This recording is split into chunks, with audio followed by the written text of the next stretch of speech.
இந்திய கிரிக்கெட் அணி தற்போது அயர்லாந்து அணிக்கு எதிரான 2 T20 போட்டிகளில் விளையாடி வருகிறது.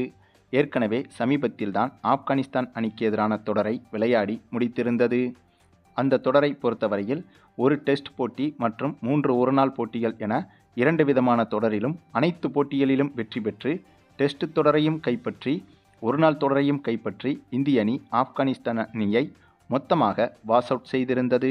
அதனைத் தொடர்ந்து இப்போது ஆப்கானிஸ்தான் தொடர் முடிந்த கையோடு அயர்லாந்துக்கு எதிரான தொடரில் இந்திய அணி களமிறங்கிவிட்டது.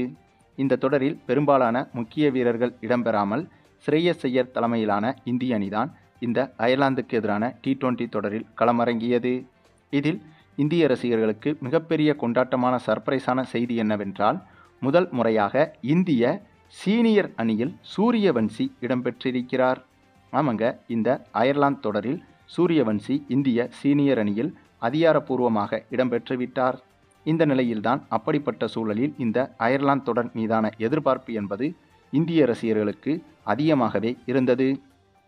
இந்திய ரசிகர்களையும் தாண்டி ஒட்டுமொத்த உலக கிரிக்கெட் ரசிகர்களுக்கும் எதிர்பார்ப்பு என்பது அதிகமாகத்தான் இருந்தது. அதற்கு காரணம், மிக மிக குறைந்த வயதில் ஒரு வீரர் சர்வதேச சீனியர் அணி ஒன்றில் இடம்பெறுகிறார். அதுவும் அதிரடிக்கு பேர் போன வீரர். ஆகவே அவர் எப்படி செயல்படுவார் என்ற எதிர்பார்ப்பு இந்திய ரசிகர்களுக்கும் சரி, ஒட்டுமொத்த உலக கிரிக்கெட் ரசிகர்களுக்கும் சரி அதிகமாகவே இருந்து வருகிறது. இந்த சூழலில்தான் அப்படிப்பட்ட இந்த தொடரில் சூரியவன்சி எப்படி செயல்படுவார் என்ற எதிர்பார்ப்புகளுக்கு மத்தியில் இந்த இரு அணிகளுக்கு எதிரான அந்த ஒரு T20 மேட்ச் தொடங்கியது. அப்படியாக தொடங்கிய இந்த ஒரு போட்டியில் மிகப்பெரிய ட்விஸ்ட் ஒன்றும் காத்திருந்தது. அது என்னன்னா, இந்த 2 அணிகளுக்கு எதிரான T20 மேட்ச் சமீபத்தில் தான் தொடங்கியது. இந்த போட்டி தொடங்கி டாஸை வென்ற அயர்லாந்து அணி முதலில் பேட்டிங் செய்வதாக முடிவெடுத்தது. அப்படியாக பேட்டிங் செய்ய முடிவெடுத்த அயர்லாந்து அணி இந்த போட்டியில் பேட்டிங் செய்ய களமிறங்கியது. அதே சமயம் இது ஒரு வார்ம் அப் மேட்ச் என்பதால் அயர்லாந்து அணியை பொறுத்தவரையில் 15 பேர் கொண்ட நபர்கள் இந்த போட்டியில் பங்கேற்கவில்லை. வெறும் 12 பேர் கொண்ட வீரர்கள் மட்டும்தான் இந்த போட்டியில் பங்கேற்றனர். அதாவது 11 பேர் என்பது மைதானத்தில் இறங்கி விளையாடக்கூடியவர்கள். ஆகவே எக்ஸ்ட்ராவாக ஒரே ஒரு நபர்தான் சப்டிடியூட்டாக பெஞ்சில் அமர்ந்திருந்தார். இந்த ஒரு விஷயம்தான் இந்த போட்டியில் மிகப்பெரிய திருப்பு முனையை ஏற்படுத்தியது. ஏனென்றால் இந்த போட்டியில் பேட்டிங் செய்ய களமிறங்கிய அயர்லாந்து அணியை பொறுத்தவரையில் ஓப்பனிங் இறங்கிய அயர்லாந்து பேட்ஸ்மேன்கள் சிறப்பாகவே விளையாடி வந்தனர். சரியாக முதல் 3 ஓவர்களில் 32 ரன்கள் வரை எடுக்க, பின்னர் 4வது ஓவரில் அயர்லாந்து பேட்ஸ்மேன் ஒருவருக்கு கையில் அடிபட்டது. இதன் காரணமாக அந்த பேட்ஸ்மேன் போட்டியின் பாதியிலேயே விலகினார். ஆக போட்டியின் பாதியிலிருந்து விலகிய அந்த நபருக்கு பதிலாக பெஞ்சில் அமர்ந்திருந்த அந்த 12வது வீரர் மாற்று வீரராக சேர்க்கப்பட்டார். இந்த சூழலில்தான் அடுத்து எந்த ஒரு அயர்லாந்து பேட்ஸ்மேனுக்கும் காயம் ஏற்பட்டுவிடக்கூடாது என்ற சிக்கலான சூழல் உருவானது. ஆனால் பட்ட காலிலே படும் என்ற பழமொழிக்கு ஏற்பது போல மீண்டும் ஒரு அயர்லாந்து பேட்ஸ்மேனுக்கு காயம் ஏற்பட்டது. அதுவும் ரன்னெடுக்க ஓடும்போது காலில் தசைப்பிடிப்பு ஏற்பட்டு போட்டியிலிருந்து விலகினார். இதன் காரணமாக அயர்லாந்து அணியில் மொத்தமாகவே ஒரு நபர் குறைந்துவிட்டார். இந்த சூழலில்தான் இதுபோன்ற சமயங்களில் எதிரணி வீரர்களை கூட சம்பந்தப்பட்ட அணி பயன்படுத்தி கொள்ளலாம். ஆமாங்க, இதுபோல அந்த காலத்திலிருந்தே இப்போது வரை எத்தனையோ போட்டிகள் நடந்திருக்கிறது. நம்முடைய கிரிக்கெட் கடவுள் சச்சின் டெண்டுல்கர் கூட இதுபோன்ற ஒரு சூழலில் பாகிஸ்தான் அணிக்காகவே விளையாடியிருக்கிறார். ஆகவே அப்படிப்பட்ட சூழல்தான் இப்போதும் உருவானது. இந்த சூழலில் அயர்லாந்து அணிக்காக பேட்டிங் செய்வதற்கு இந்திய வீரர்களில் யாரேனும் ஒருவரை பேட்டிங் செய்ய கோரிக்கை வைத்தது அயர்லாந்து அணி.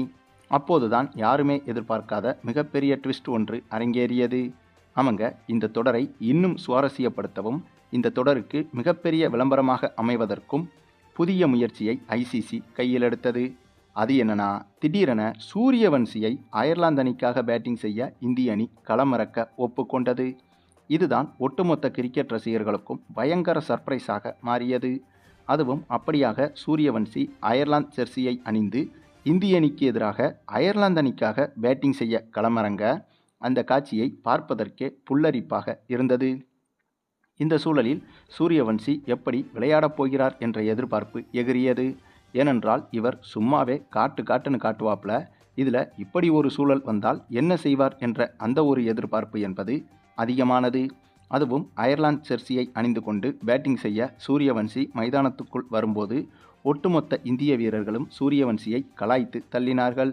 சூரியவன்சியும் சிரித்தபடி பேட்டிங் செய்ய வந்து அதுவரை சிரித்து கொண்டிருந்த ஒட்டுமொத்த இந்திய அணி வீரர்களையும் சிரிப்பை ஒரு சில பந்துகளிலேயே நிறுத்திவிட்டார். சூரியவன்சி களமிறங்கி முதல் 2 பந்தை அடுத்தடுத்து சிக்ஸருக்கு பறக்கவிட, அதன் பிறகு அதே ஓவரில் இன்னொரு பவுண்டரி அடித்து இவர் எதிர்கொண்ட முதல் ஓவரிலேயே இவர் மட்டுமே 17 ரன்கள் வரை எடுத்துவிட்டார். அப்போதுதான் இந்திய அணி வீரர்களின் சிரிப்பும் அடங்கியது. மிகப்பெரிய தவறு செய்துவிட்டோமோ என்றும் இந்திய வீரர்கள் யோசிக்க தொடங்கியிருப்பார்கள். இவர்கள் யோசித்தது போலவே அடுத்தடுத்த ஓவர்களிலும் சூரியவன்சி சுழட்டி அடிக்க, இதனால் இந்திய பவுலர்கள் ஸ்தம்பித்து நின்றனர். ஏற்கனவே ஐபிஎல்லில் சூரியவன்சி விளையாடும் போது இந்திய நட்சத்திர பவுலர்கள் அனைவரின் பந்து வீச்சையும் வெளுத்து வாங்கியிருக்கிறார். அதுவும் உலகின் நம்பர் 1 பவுலரான ஜாஸ்பிரீத் பும்ராவின் பந்து வீச்சை கூட நாராக கிழித்திருக்கிறார். அப்படி இருக்கும்போது இந்த போட்டியில் ஹர்ஷ்தீப் சிங், பிரசித் கிருஷ்ணா உள்ளிட்ட ஓரளவுக்கு 2ஆம் கட்ட பவுலர்கள் என்றுதான் சொல்ல வேண்டும். அதாவது பும்ரா அளவுக்கு இவர்கள் சிறப்பாக பந்து வீச முடியாது. அப்படிப்பட்ட இவர்கள் இதுபோன்ற சூழலில் சூரியவன்சியிடம் சிக்கினால் என்னவாகும் என்பதை இந்த போட்டியில் சூரியவன்சி காட்டியிருந்தார். ஏனென்றால் இந்த போட்டியில் சூரியவன்சி வெறும் 12 பந்தில் அரை சதம் எடுத்து இந்திய பவுலர்களுக்கும் இந்திய வீரர்களுக்கும் அதிர்ச்சி கொடுத்தார். அதுவும் சூரியவன்சி அடித்த ஒவ்வொரு பவுண்டரிக்கும் அயர்லாந்து வீரர்கள் பெவிலியனில் இருந்தபடி எழுந்து நின்று கைதட்டி கொண்டே பாராட்டினார்கள். இன்னும் சொல்லப்போனால் இந்த போட்டிக்கு பிறகு சூரியவன்சியை பல லட்ச கோடி ரூபாய் கொடுத்து கூட அயர்லாந்து அணி வாங்கிவிடும் என்றுதான் தோன்றியது. அந்தளவுக்கு அயர்லாந்து அணி சூரியவன்சிக்கு ஒவ்வொரு பந்திலும் மிகப்பெரிய பாராட்டை வெளிப்படுத்தியது.